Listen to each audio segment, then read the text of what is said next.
Every Thursday night, or most Thursday nights, when we leave this chamber and go back to our electorates, we go back to the real world.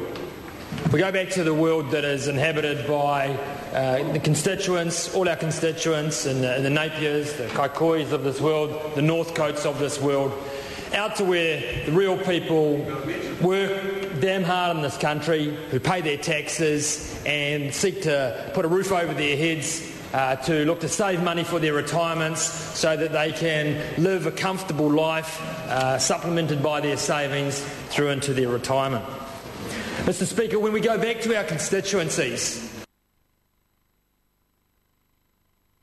and you get back there on a Friday, on a Monday, in the weekends, and you're dealing with the real issues, the immigration issues faced by people, ACC issues, WINS problems, SIFS issues, local issues that are pertinent to each electorate, which all of us will have empathy with, will be able to understand that's going on there. Mr. Speaker, I'm a relatively new member to this Parliament in comparison to relatively new member. But if I think back over the 4 years of going back to my constituency in Napier and think about some of the issues that I've had to deal with in clinics, I'd have to tell you, Mr. Speaker, that probably one of the most difficult or more difficult meetings, and a number of them that I've had in my electorate office and out in people's homes, have been meetings around the financial collapse of companies in this country, around the loss of savings that hard-working Kiwis have had.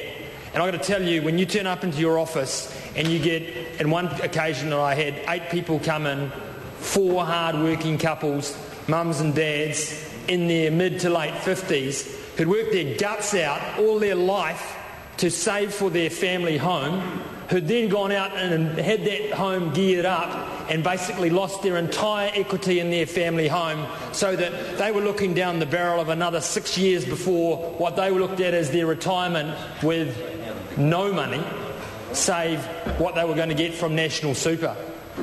Now, Mr. Speaker, that's not good enough. It's not good enough that we have had a financial market in this country that has not got in behind and provided the legislation, provided the safeguards that hard-working Kiwis have needed to support them in their investment decisions.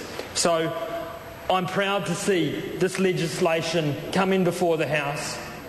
I'm proud to see Simon Power and members of this House bringing this legislation forward. It is a small step, I accept that, in terms of turning our financial markets around from the Wild West into what can be seen as sustainable investments, or an investment market that people understand and that they trust. As the member from New Plymouth, Mr. Jonathan Young, spoke about, that we can build trust. Let's accept that we're not going to build trust in those markets quickly because of the situation that we've got to over the last couple of years. But this bill, Mr. Speaker, is a step in the right direction. It will protect investors' interests and enhance market confidence. And if that is a step that we can take through this bill, then, Mr. Speaker, that is a step in the right direction. I support this bill to the House, Mr. Speaker. A question.